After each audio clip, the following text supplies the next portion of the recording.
AudioJungle. शरणागतवत्सल सारनिते परिपालय मां वृषशैलपदे अतिवेलतया तव दुर्विष 100% guarantee and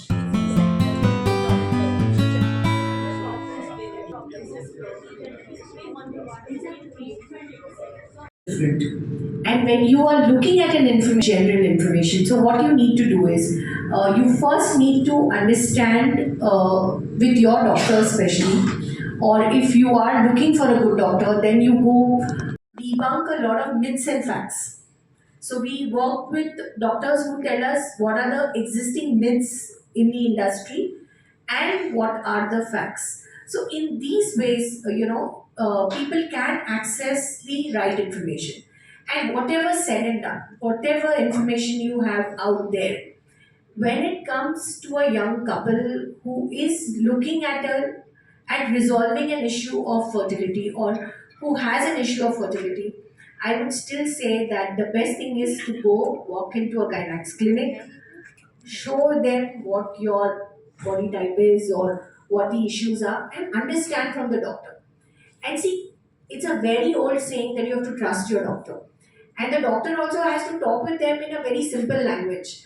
Because see, already the patient is very stressed and it's mostly the women who walks in. And she will be already getting a lot of lectures from a lot of people in her family.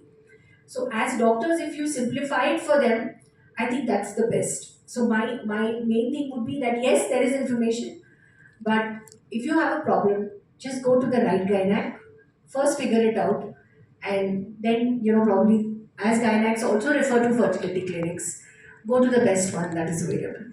Thanks.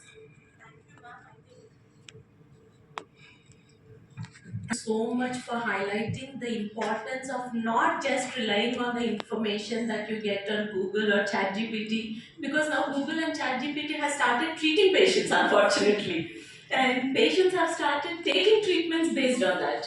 And I've seen patients who have negatively affected their bodies. So very important to understand, that yes, you take your information from net, but you cannot understand always what really works on your body. So reaching the right doctor at the right time, then finding out what the problem is, and let the medical experts help you. That is the message I think you should take from what Mrs. Kaniza has put forth now. Yes, so now we've discussed about how to build trust among the patients, and all stakeholders and all the stalwarts from different fields have given their perspective out of their experience. So now let me move you all to the next section, the segment 2, where we're talking about empowering the for a couple. That decision to take to that the couple makes, that they want to go meet a fertility expert or a gynecologist, that they're not able to conceive naturally and they need some help. So this is very, very overwhelming and emotionally disturbing and financially draining for a patient. So in this segment, I want to address the issues where we are talking very openly about what questions the patient needs to ask, how can they choose a good unit, and what are the problems that they actually face in this journey. Now, let me come to Mr. Shobit Agarwal again. Now, you've seen a lot of problems, not just pan India. So, I want to know if you can suggest some practical checklist. Is there a practical checklist that a couple who's intending? I would say right now, as a patient or as a couple, it's very difficult to differentiate between a good clinic versus not so good clinic.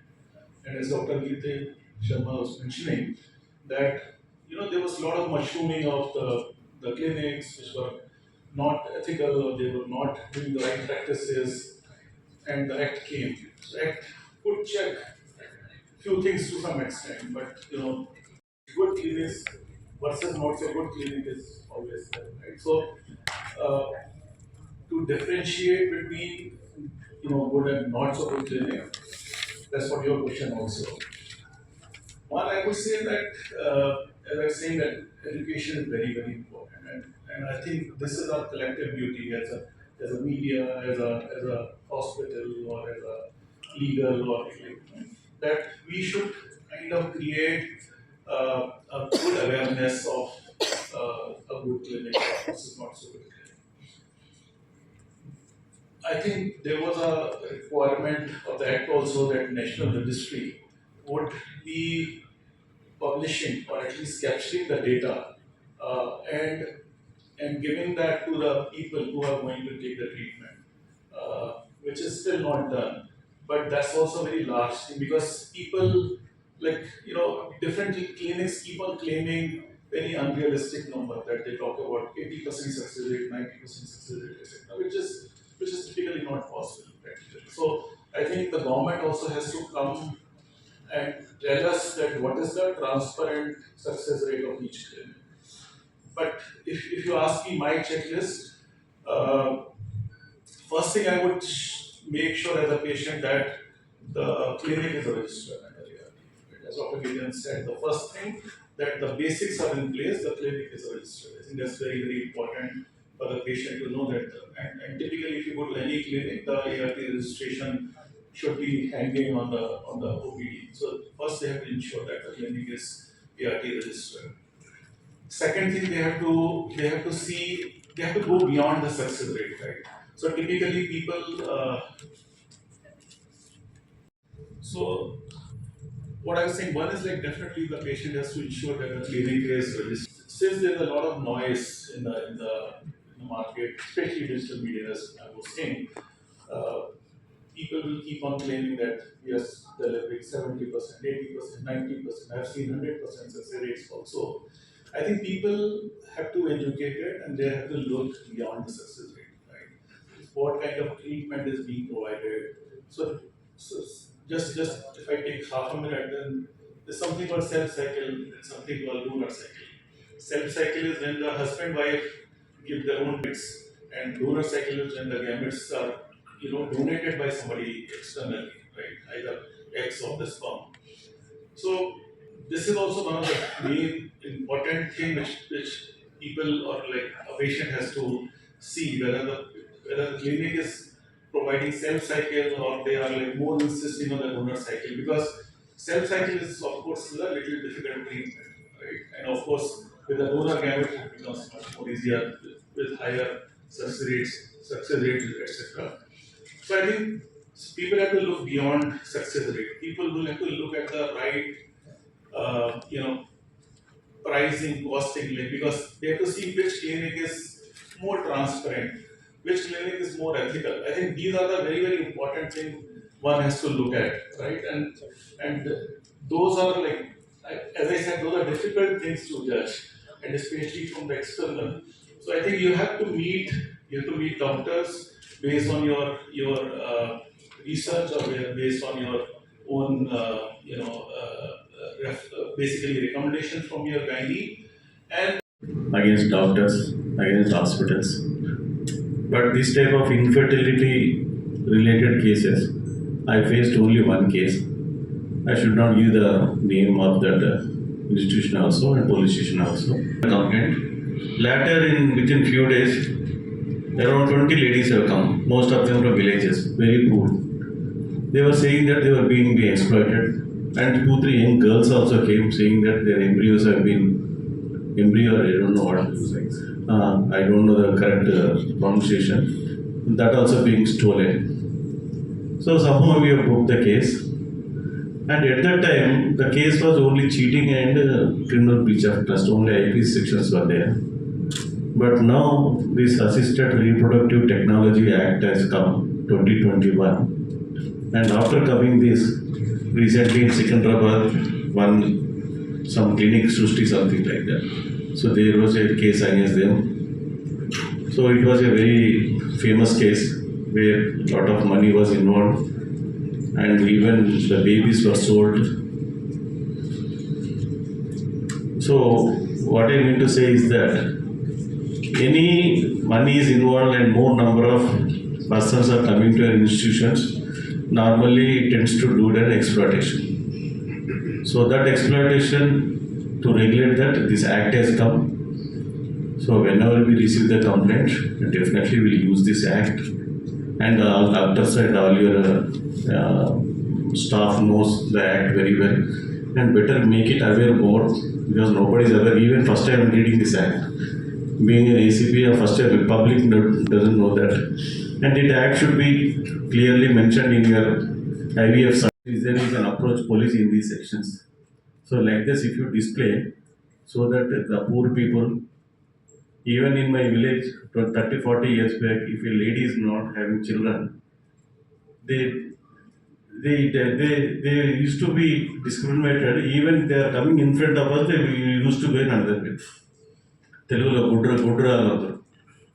So అది కాకుండా మీరు IVF centres వచ్చేసి poor people కూడా మీరు కొంచెం help చేస్తే, you are nothing but God's childrens of God's creation. So are doctors are gods. Thank you. Common better of the people. Now that we are talking about that, now let me again take my question forward to Dr. Hitendra Sharma sir. 78 we were waiting for the act. Although in 2005 there were ICMR guidelines, in 2010 also, in 2015 also ARD draft bills came, but ultimately we received this act. And whenever somebody asks me this question, I always give one answer, that this is the act. The act seems that we have given the birth to a premature child, and every now and then we have to give injection surfactant to keep it alive. So that is the basic thing in this act, that there are so many ambiguities. I don't blame anybody, but the basic thing is that the interpretation of one thing, multiple interpretations are possible according to this act, and those ambiguities have created the issues. For example, one word is there which have two meanings. So you can take one meaning, another person can take another meaning. Both are right in their own way. But the uniformity of understanding that particular word will not be same. Allegations, simply coming and giving normal allegations, we will inquire directly. We won't go into the case, because Supreme Court ruling is very clear. Unless and until you have the correct confirmation from the local medical board, we won't go into the application of the criminal sections. Like you said, that exchanging, wantonly doing that comes under rash and negligent act, and also this act can be promulgated. Thank you sir for highlighting on how, as a legal enforcement person, you would take after the photo opportunity. So now we have. May I request all the event photographers also.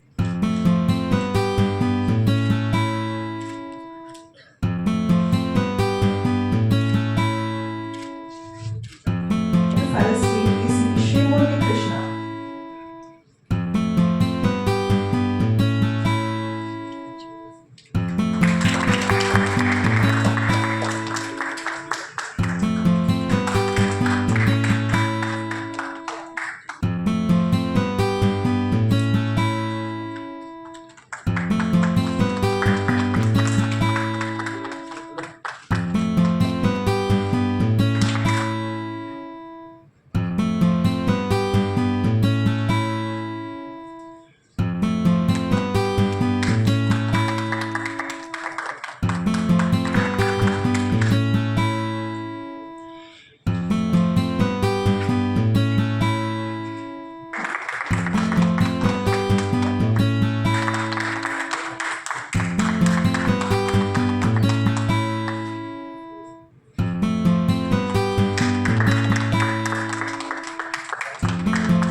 creating awareness, dispelling myths, and responsibility. Goa IVF తరఫు నుంచి చిన్న డిస్కషన్లో మమ్మల్ని encourage చేశారు. దీంట్లో 80 act గురించి awareness గురించి ప్రజలకు తెలపాలని మా పోలీస్ తరఫున మనం కోరాము. ఎక్కడెక్కడైతే ఐవీఎఫ్ సెంటర్స్ ఉన్నాయో ఈ యాక్ట్ యొక్క ఇంపార్టెన్స్, తర్వాత ఈ యాక్ట్ యొక్క ఇంపార్టెంట్ పాయింట్స్ డిస్ప్లే చేయాలని మా తరఫున పోలీస్ తరఫున వాళ్ళని కోరాము. Thank you. దాంట్లో ఎవరైనా కానీ ఎంబ్రియో అమ్మినా కానీ లేకపోతే వాళ్ళ యొక్క జెండర్ యొక్క చూసినా కానీ దానికి చాలా కఠిన శిక్ష ఉంది. ఫస్ట్ చేస్తే 5 to 10 lakhs ఉంది, తర్వాత 7 years జైలు శిక్ష వస్తుంది. అది అందరికీ అవేర్నెస్ డాక్టర్స్కి పేషెంట్స్ కూడా వీళ్ళు కూడా అవేర్ చేస్తారు, మేము కూడా అవేర్ చేస్తాం.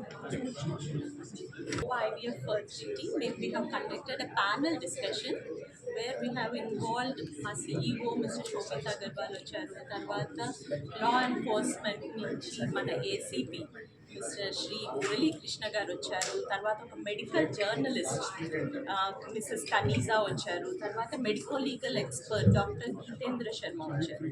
సో ద మెయిన్ ఇంటెన్షన్ ఇది ఎందుకు చేసాం మేము అంటే ఒక పబ్లిక్ అవేర్నెస్ క్రియేట్ చేయడానికి. అసలు ఏంటి ఇప్పుడు ఇన్ని కేసులు జరుగుతున్నాయి, ఇంత మిస్ఇన్ఫర్మేషన్ ఉంది, జనంకి తెలియాలి. ఒక ఏఆర్టీ యాక్ట్ అనేది ఒకటి ఉంది, దాని మూలాన వాళ్ళు సేఫ్ గార్డ్ అవుతారు. ప్రొసీజరల్గా ఎవరైతే చేస్తున్నారో ఎథికల్ ప్రాక్టీస్ ఎవరైతే ఫాలో అవుతున్నారో, ఏమేం సెంటర్స్ ఈ యాక్ట్ని ఫాలో అయ్యి టెక్నికలీ రైట్ వేలో వెళ్తున్నాయో, so this is how they should approach doctors or fertility centres. So ఈ పబ్లిక్ అవేర్నెస్ క్రియేట్ చేయడం కోసం this is a public platform that we have created today. పబ్లిక్లో చాలా మందికి 2 different questions అండి, 2 answer చేస్తాను. Yes, పబ్లిక్లో బికాస్ ఇందాక మనం డిస్కషన్లో అనుకున్నాం ఒక 10% డాక్టర్స్ ఏవో తప్పుడు చేయడం వల్ల అవే హైలైట్ అవ్వడం వల్ల మేబీ అన్ని ఫర్టిలిటీ సెంటర్స్ ఇలాగే ఉన్నాయి. బట్ ఫ్యాక్ట్ చెక్ చూసుకుంటే 80% ఆఫ్ ద డాక్టర్స్ చాలా ఎథికల్ ప్రాక్టీస్ చేస్తారండి, అండ్ వాళ్ళు ప్రజలకి మంచి చేయాలనే ప్రాక్టీస్ చేస్తారు. So what more important is ఎవరు అలాంటి ప్రాక్టీస్ చేస్తున్నారు అవి కనుక్కొని అక్కడికి వెళ్ళి ట్రీట్మెంట్ తీసుకోవాలి. మనకి మిస్ఇన్ఫర్మేషన్ మిస్లీడ్ అవ్వదు. నోవా ఐవీఎఫ్ వన్ థింగ్ ఇప్పుడు స్పెసిఫిక్గా మా నోవా ఐవీఎఫ్ గురించి చెప్పాలి అంటే మనకి ఇండియాలో ఉన్న తెలుగులో ఉన్న మెయిన్ థింగ్ ఏంటి మన తెలుగు జనాలకి, మన సెల్ఫ్ ఎగ్స్ సెల్ఫ్ స్పర్మ్స్ వాడి చేస్తున్నాము అని ప్రామిస్ చేసాము అంటే అది జరగాలి. సో ఇది మనం ఎలా ప్రామిస్ నిలబెట్టుకుంటాము? వన్ థింగ్ మా ల్యాబ్లో ఎలక్ట్రానిక్ విట్నెస్ సిస్టమ్ అనేది, అంటే పేషెంట్ ఎగ్స్ స్పర్మ్స్ కలెక్ట్ చేసినప్పుడు వాళ్ళకి ఒక RFID కార్డ్ అనేది ఇస్తాం, అండ్ మా lab is connected to this RFID electronic witness system. అంటే ఎనీ టైం వాళ్ళ ఎగ్స్ కానీ స్పర్మ్స్ కానీ ఎంబ్రియోస్ కానీ హ్యాండిల్ అవుతే ఇమీడియట్లీ ఆటోమేటికలీ అది రికార్డ్ అయిపోతుంది. సో ఇది మాన్యువల్గా మనిషి చేసేది కాదు, automatically. So there is a documentation that is going on. And by chance ఎక్కడైనా మిస్ అంటే ఒక పేషెంట్ ఎక్స్ అని ఉంది, ఇంకొక ఎంబ్రియోస్ బయటకు వచ్చాయి, వెంటనే కొన్ని అలార్మ్ సిస్టమ్స్ అనేవి పీప్ అవుతాయి, వెంటనే ఇది కాదు. సో ఒక తప్పు జరగకుండా కూడా, అంటే ఒక హ్యూమన్ ఎర్రర్ జరగకుండా మనకు ఆపే అవకాశం కూడా ఉంది. సో ఇలాంటి అడ్వాన్స్ టెక్నాలజీ వాడుకొని అండ్ డబుల్ విట్నెసింగ్ సిస్టమ్ అంటాం, అంటే మా ఎంబ్రియాలజిస్ట్ ఎగ్స్ని హ్యాండిల్ చేసిన, స్పర్మ్స్ని హ్యాండిల్ చేసిన, ఎంబ్రియోస్ని హ్యాండిల్ చేసిన ఇద్దరు ఎంబ్రియాలజిస్ట్ వాటిని చూసి నిర్ధారించి అప్పుడు మేము ప్రొసీజర్ చేయడం అనేది జరుగుతుంది. వాటి హ్యూమన్ ఎర్రర్ ఉండదు, మనం ఏమైతే ప్రామిస్ చేస్తున్నామో పేషెంట్కి అది మనం డెలివర్ చేయగలుగుతాం.